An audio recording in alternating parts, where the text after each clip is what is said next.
I have a message to the Ugandan president, Museveni. You are a very wise man. Why am I saying you are wise?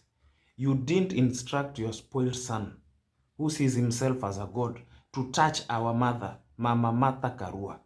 You didn't instruct your useless police to touch our mother, Mama Martha Karua. You are very wise to bring her home untouched.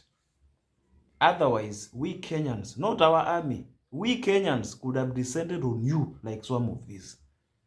I know you are surprised at how intelligent she is and how courageous she is. In the entire Uganda village, which you call a country, there is no woman who matches her caliber, dead or alive. So you are a wise man. You didn't touch her. You didn't instruct your spoiled son, who sees himself as a god, to touch her, or your useless police. You could have seen Pepe. Nigerians call it Pepe. Pepper. We could have shown you dust. Mistreat Besigye as much as you want. But you going an extra mile, had you attempted to touch our mother?